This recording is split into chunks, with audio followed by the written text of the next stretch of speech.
your website is literally called Womb Manifesting, and you hear about manifest, but I guess I didn't realize that it was so embedded in these cultures that, like, African culture has all of these rituals that are similar to this. So, yeah, I mean, can you speak on that? Because when we learn about manifesting, you might agree that it is whitewashed, the type of spirituality we're exposed to, at least in America. So I have no idea about the like spirituality that culture in other areas of the world. So can you just share some insight on that? Absolutely. I had an experience with one of my spiritual teachers who he's in the Akan culture, and he is based in Ghana, West Africa. And we were talking about manifesting, and he was giving me a very specific ritual that involved a tree and involved assuming that, assuming that what you wanted was going to appear, and going to the tree and doing, and I said, "Oh my gosh, you're talking about manifestation." And he said, "No, I'm talking about being. I'm talking about creating." And I was Wow. like, "Yeah, but you're talking about Wow. manifestation." It was all the same thing, Yeah. but it was a different Yeah. language, a different way Oh of my gosh. relating it.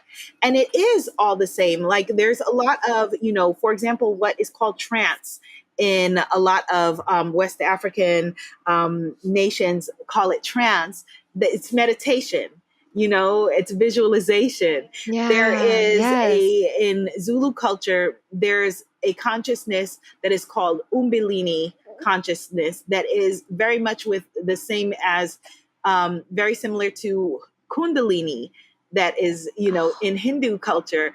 And I think that it's because the greats, the ancients were all pulling from the same energy stream. And Mm-hmm. so, yes, this is all very much a part of African culture, global African culture. And it's one of the reasons why I'm so excited about this project, because I have been the I benefit from many different cultures. Like I just mentioned, Hinduism, with chakra work, and, yoga, and, with Taoism, and with, Yeah. so many different other cultures, with feng shui, so many different cultural gifts that I benefit from. And so when people say, "Oh, well, can I read this book if I'm not African?" I say, absolutely, because, for all of us to receive the gifts that we are needing, from each other, is a beautiful part of our human journey and experience. I love that message. I agree that this needs to go out to more people because it's not exposed. People don't realize. I mean, at least for me, I have not heard that much in African spirituality. Yeah. And I love how you explained it. It's all the same. It's coming from the same source, Yeah. but in different languages. Yes. Different messengers in different languages throughout time.